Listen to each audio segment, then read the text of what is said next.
You cannot lead anyone if your inner world leads you.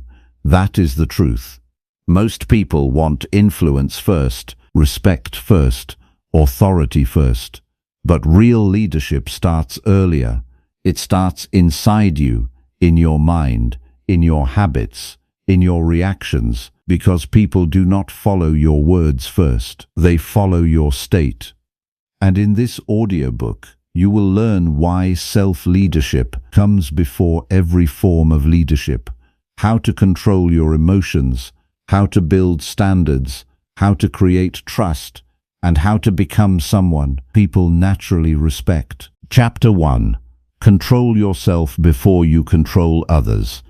Most people want power too early. They want to lead teams, lead families, lead projects, lead rooms, but they cannot lead themselves. That is the first mistake. You cannot guide others while your own mind is unstable. You cannot create order outside while living in disorder inside. And people notice this fast. They notice your mood swings. They notice your impulsive replies. They notice your emotional weakness. They notice when pressure changes you. You may think they do not see it. They do, and once they see instability, they stop trusting your leadership. Because leadership is not just instruction.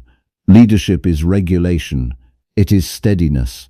It is inner command. If your emotions control your actions, then your emotions are the leader, not you.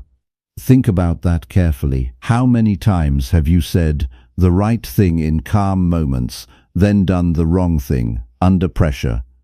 How many times have you promised discipline, then let your mood decide everything? That gap matters.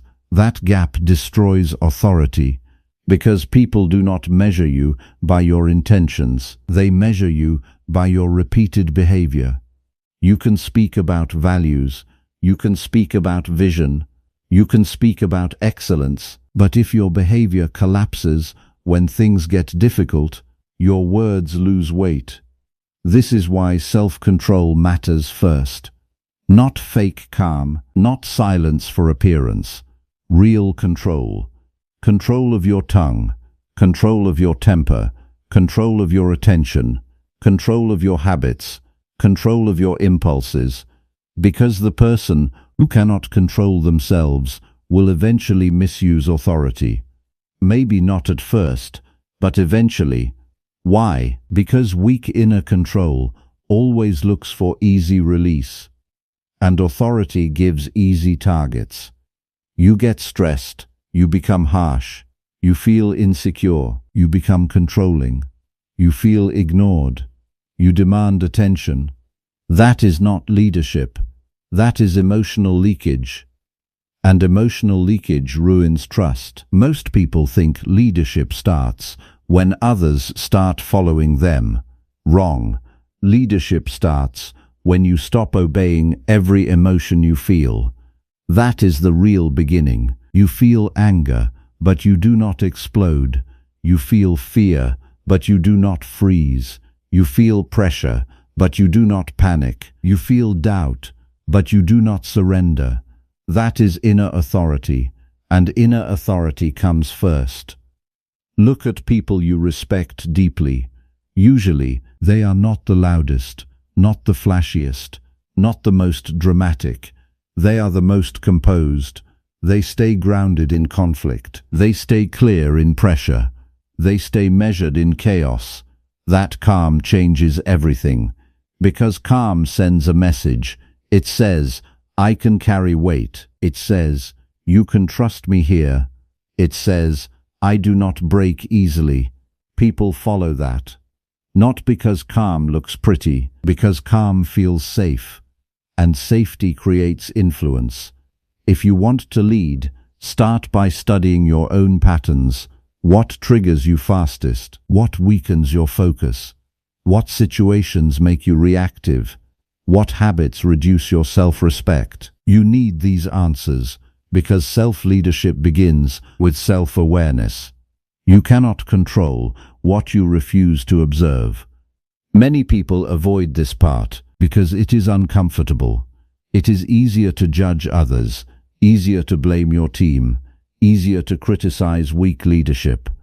But what about you? Who are you under pressure? Who are you when tired? Who are you when ignored? Who are you when things go wrong? That is the real test. Not your best day, your hard day, not your public image, your private discipline, not what you say matters, what actually controls you. And here is the shift. Stop asking, how do I lead them? Start asking, what still controls me? That question changes everything. Because once you start removing what controls you, you become lighter, clearer, stronger. And people feel it. They trust your decisions more. They listen more carefully. They resist you less. They respect you faster, not because you demanded respect, because your stability earned it. Starting today, watch yourself before guiding others. Notice your tone, notice your habits, notice your reactions. Lead your inner world first, because if you cannot command yourself, you cannot truly command anything else. Chapter 2. Choose response instead of reaction. Reaction is fast. Response is strong. Most people confuse the two. They think quickness is power. They think instant emotion is honesty. They think saying whatever they feel makes them real. It does not. It makes them predictable and weak, because when emotion controls your timing, you are not deciding, you are discharging. That discharge feels satisfying for a few seconds. Then damage begins. A harsh sentence, a careless message, a broken relationship, a team that stops speaking honestly, a room that no longer feels safe, all because of reaction. Reaction is expensive, and the worst part is this: it usually feels justified.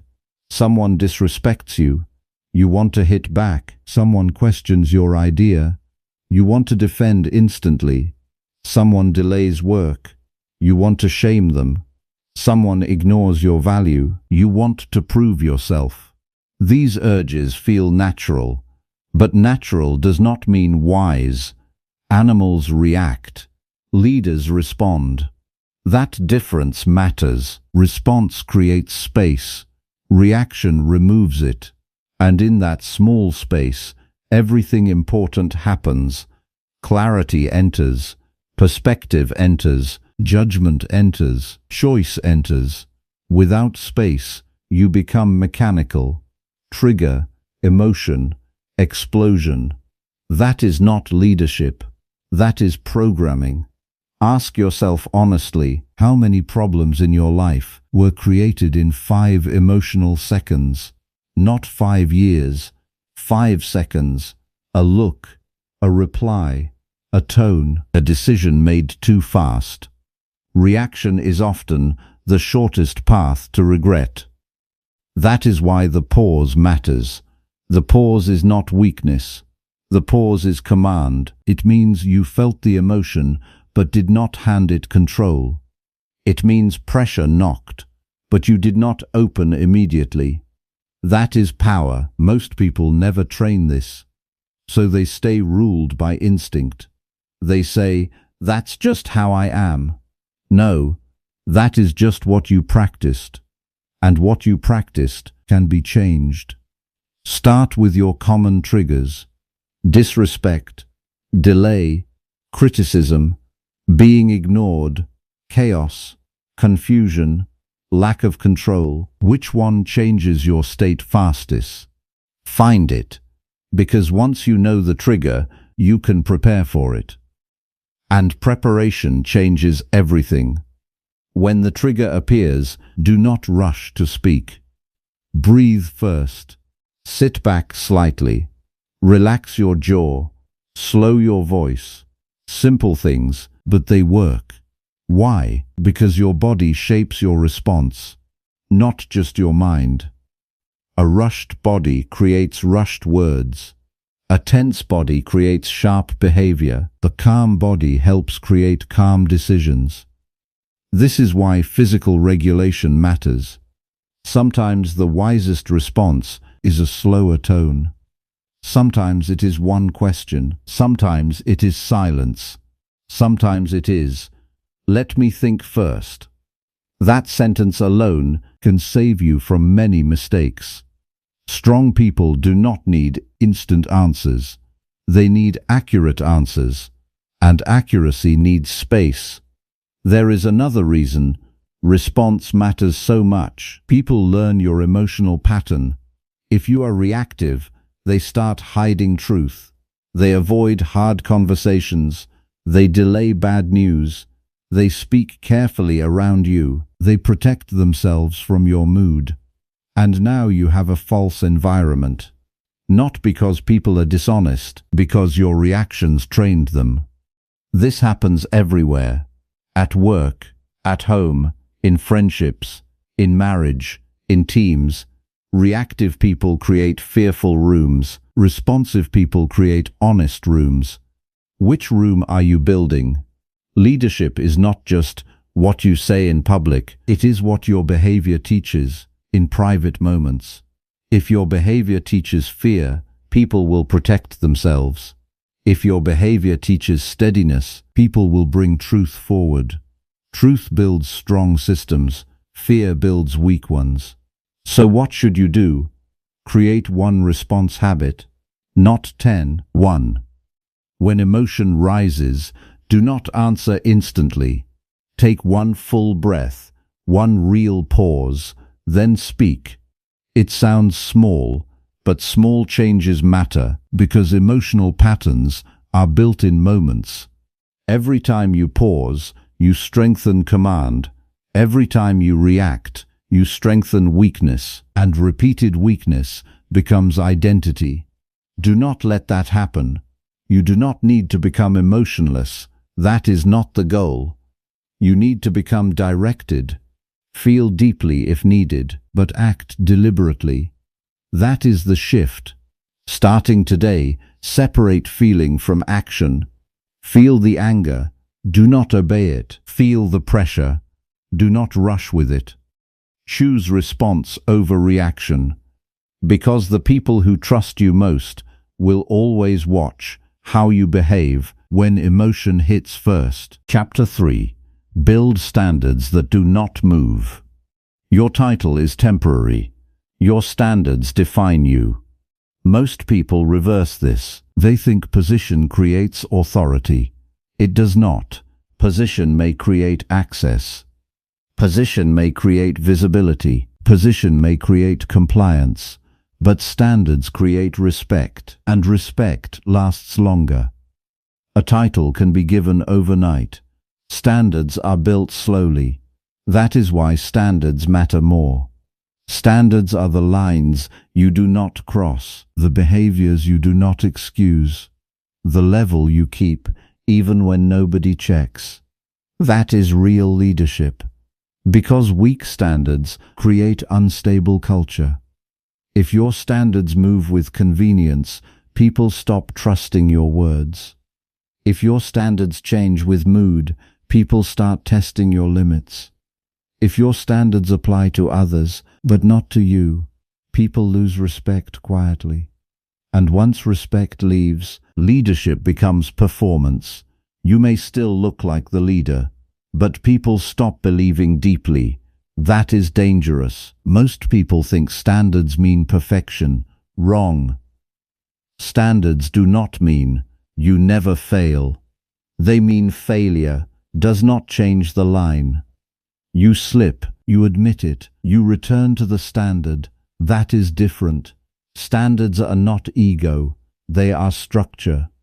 Without structure, everything becomes emotional. Work quality becomes emotional. Discipline becomes emotional. Time becomes emotional. Effort becomes emotional. And emotion cannot carry systems. Systems need clear lines.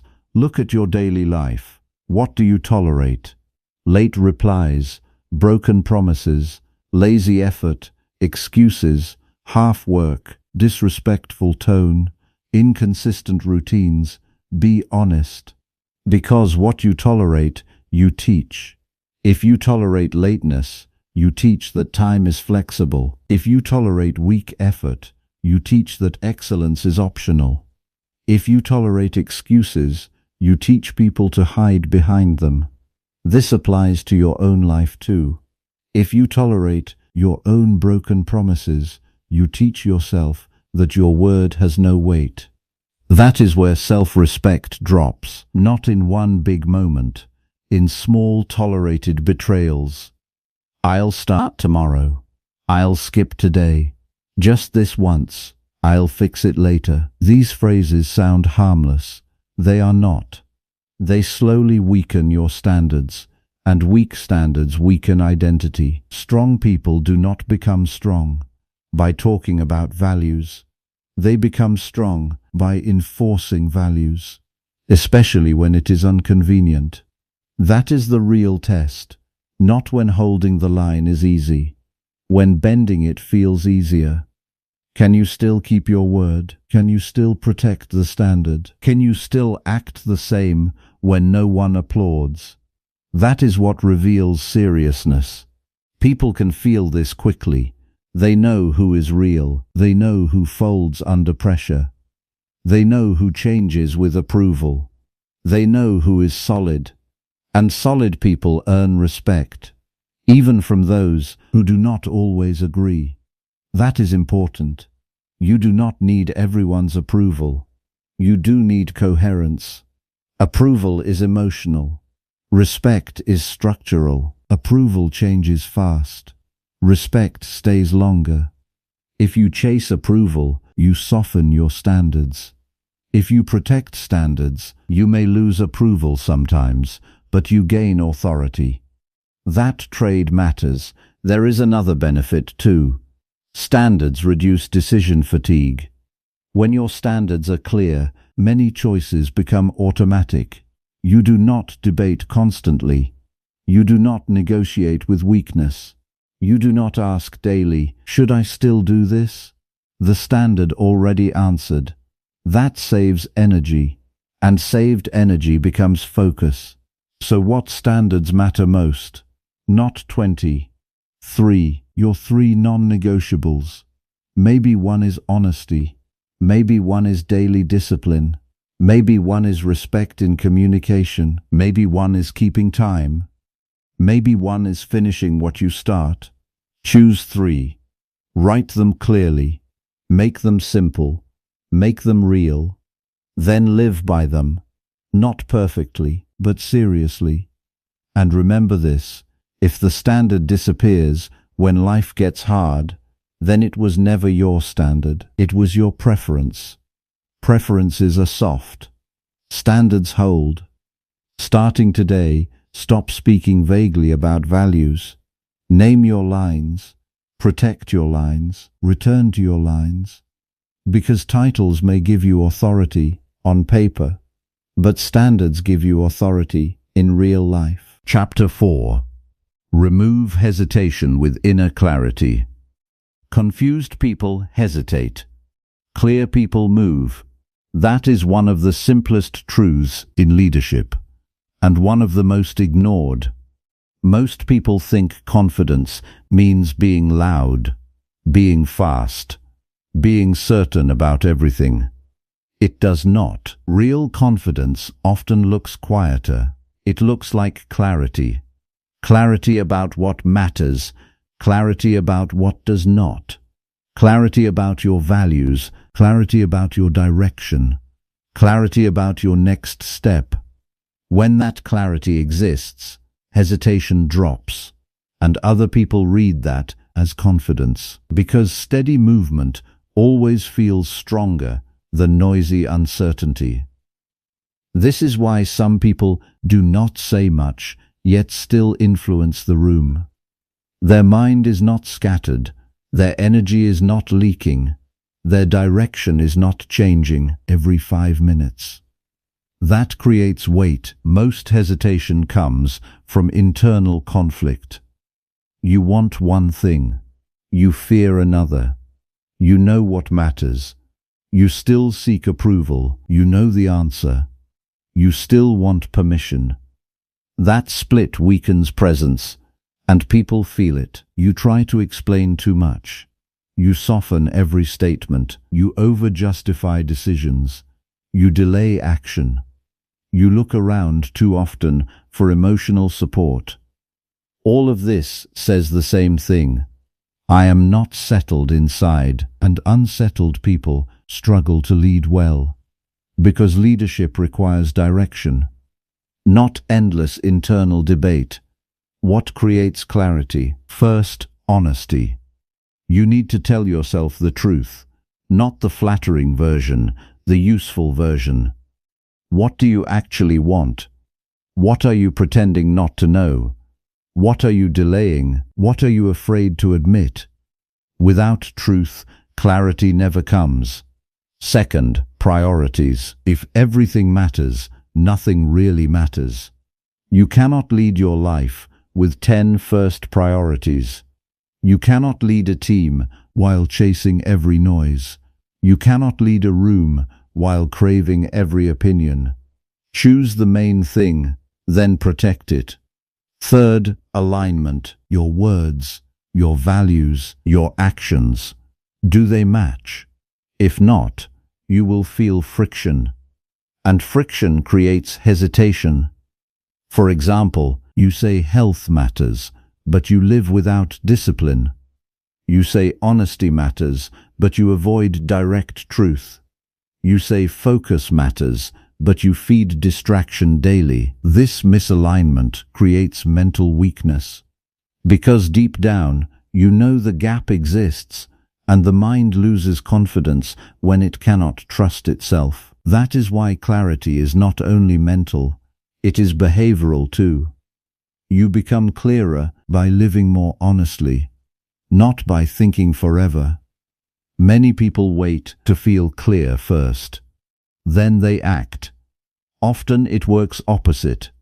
You act on what you know. Then clarity increases. One step, then another. Action removes fog. Because movement reveals truth that thinking alone cannot reveal. Have you noticed this? When you avoid a decision, your mind gets louder. More arguments, more fear, more confusion. But when you finally decide, even if the path is difficult, you feel cleaner inside. That is clarity, not ease. Clean direction. That clean direction changes how others experience you. You stop rambling. You stop over-explaining. You stop apologizing for every choice. You stop looking around constantly. You become simpler. And simple often looks powerful. Not simplistic. Clear. That distinction matters. So where should you begin? Choose one area where your life feels crowded. Maybe work.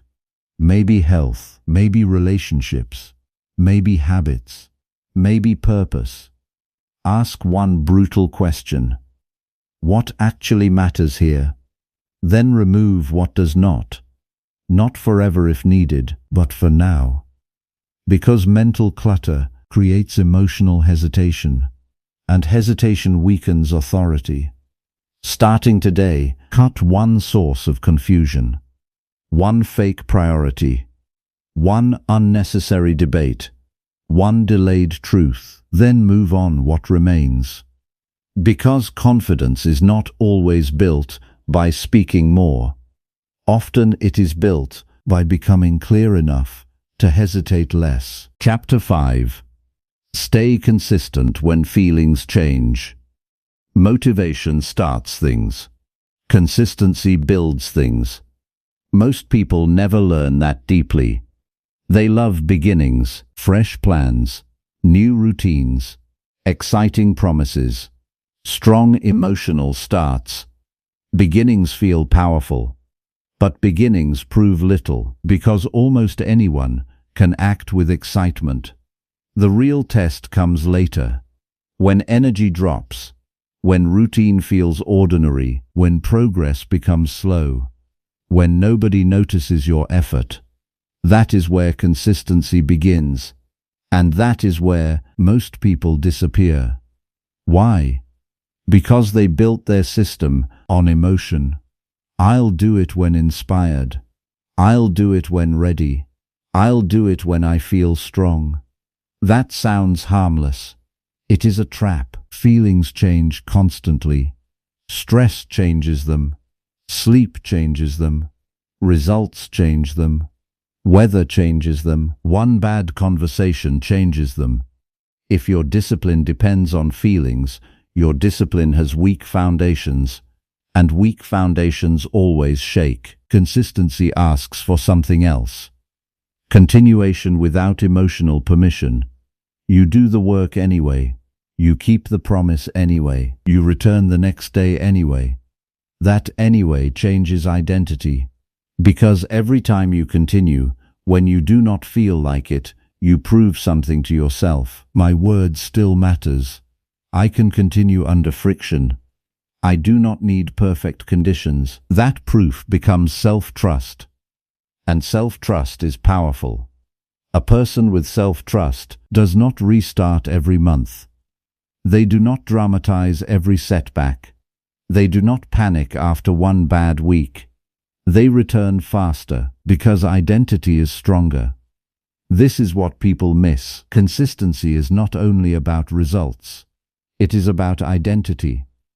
A person who trains daily becomes someone who trains. A person who writes daily becomes someone who writes. A person who studies daily becomes someone who learns. Over time, the action and the identity merge. And once that happens, discipline feels lighter. Not easy, but lighter. Because there is less debate. Debate wastes energy. Should I do it today? Do I really need to? Maybe later. Maybe tomorrow. This daily negotiation drains you. Consistent people reduce this drain. They decide once, then repeat. That repetition looks boring. It is not boring. It is elite. Because repeated continuation creates compounding progress. One day looks small. 1 week looks small. 1 month may still look small. But 1 year, now the gap becomes visible. The person who continued quietly starts looking different, calmer, sharper, more skilled, more reliable. And others call it talent. Often it is not talent. It is continuity. The effort never reset. That is the advantage. Inconsistency keeps restarting the engine. Consistency keeps moving the vehicle. Which one travels farther? The answer is obvious. But most people still choose the emotional path. Because consistency feels ordinary. And people are addicted to intensity. They want dramatic transformation. They want instant identity change. They want visible success quickly. Real growth rarely works that way. It is quieter, slower, less glamorous, more honest. And that honesty is what makes it work. You do not need 10 perfect routines. You need one kept promise. One, something simple, small enough to repeat, clear enough to measure. Then keep it daily, even when mood changes, especially when mood changes. Because that is the training, not the task itself, the continuation. Starting today, choose one behavior you will keep for 30 days. No drama, no over-planning, no emotional speeches, just repetition. Because powerful minds are not built by rare intensity. They are built by small actions that refuse to disappear. Chapter 6. Become present so people can trust you. People follow presence, not performance.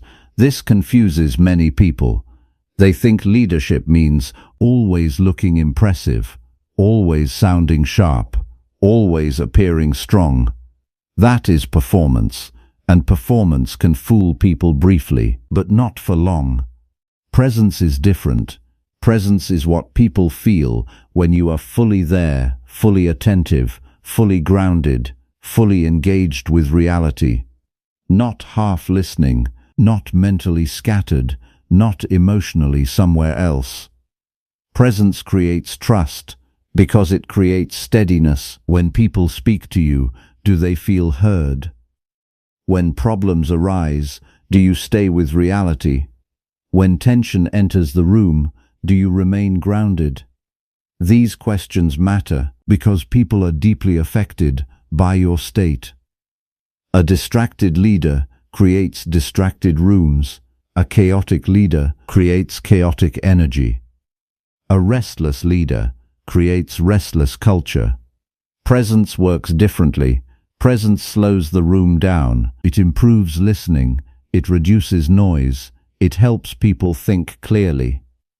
This is why presence matters so much. It is not mystical. It is practical. When you are present, you notice details earlier. You catch problems faster. You hear what people really mean. You make cleaner decisions. You waste less energy. Presence also makes you harder to manipulate. Why? Because absent people are easy to control. Their attention is divided. Their emotions are scattered. Their focus is weak. Present people notice shifts. They notice tone. They notice avoidance. They notice patterns. That awareness strengthens authority. But presence is rare now, very rare. Most people are physically somewhere and mentally elsewhere. Talking while checking phones, listening while planning replies, working while consuming distractions, living without fully arriving.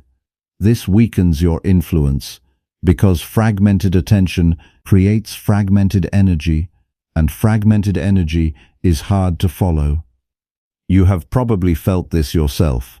Someone sits with you, but they are not really with you. Their eyes move. Their mind is far away. Their attention feels borrowed. It drains the interaction. Now reverse it. Imagine someone fully present, steady eye contact, calm attention, no rush in their energy, no urge to dominate, no need to perform. That feels powerful, not because they are dramatic, because they are anchored. Anchored people create trust. So how do you build presence? First, reduce internal noise. Too many open loops destroy presence, unmade decisions, ignored problems, unspoken truths. Digital overload, constant stimulation, all of this scatters the mind. Second, single task more. When you work, work. When you listen, listen. When you rest, rest. When you decide, decide. This sounds simple. It is not easy, but it trains attention, and trained attention creates stronger presence. Third, stop rehearsing yourself constantly. Many people are not present because they are self-monitoring all the time. How do I look? How do I sound? Did they like that? Do I seem smart enough? This inner performance steals attention from reality, and reality is where leadership lives. Presence is not self-obsession, it is self-command. You are not trying to look powerful, you are trying to become available to the moment. That changes your leadership completely. You speak less, but better. You react less, but wiser. You interrupt less, but understand more. You rush less, but see more clearly. That is presence, and people follow it. Starting today, practice full attention in one conversation daily. No phone, no multitasking, no mental escape. Just real listening. Because leadership is not only what you say in the room, it is the quality of attention you bring into it. Chapter 7. Earn respect by becoming reliable under pressure. Anyone can look strong when life is easy. Pressure reveals the truth. Pressure reveals your habits. Pressure reveals your standards. Pressure reveals your maturity. Pressure reveals whether your leadership is real or theatrical. This is why hard moments matter. They expose what calm moments hide. A person can sound disciplined during smooth seasons. A person can appear wise when nothing is challenged.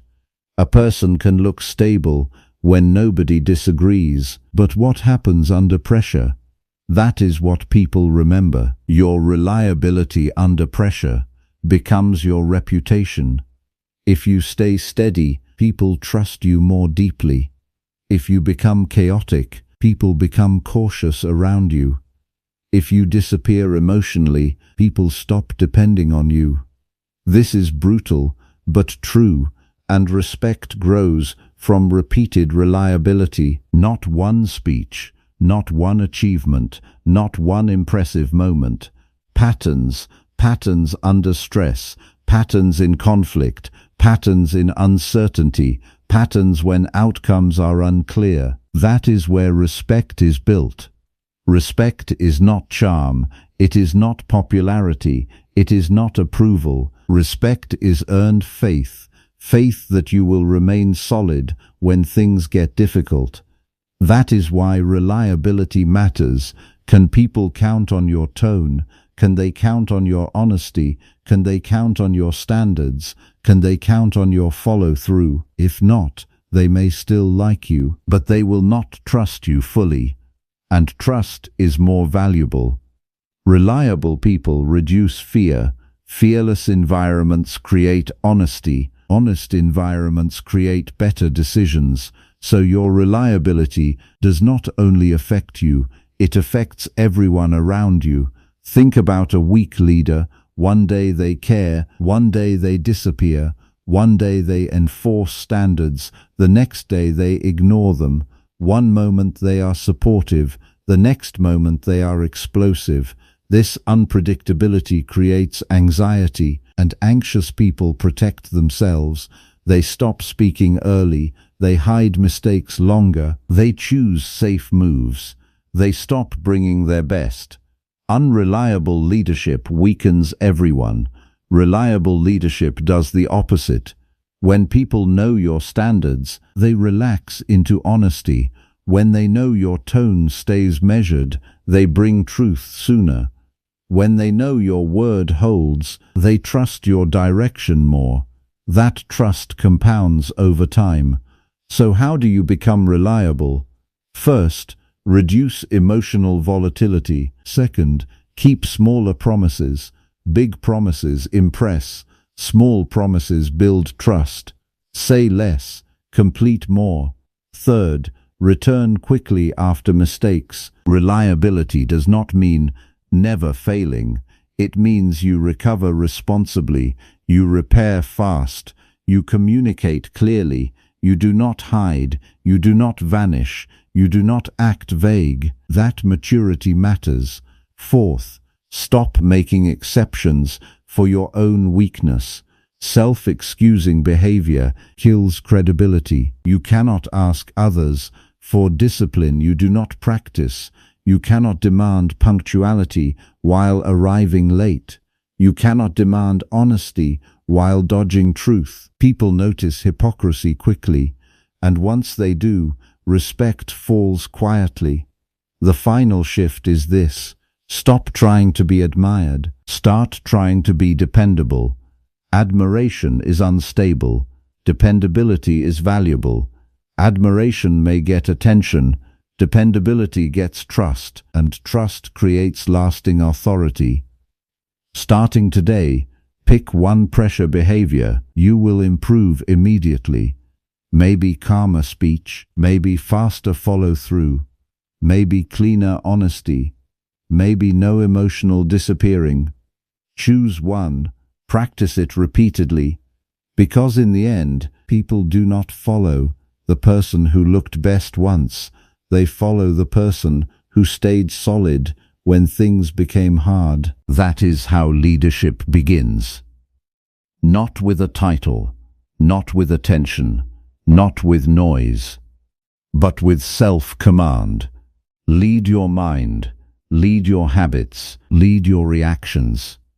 And one day, without forcing it, you will become someone others trust to follow. Because internal command creates external authority. And the person who can lead themselves first never has to beg for respect.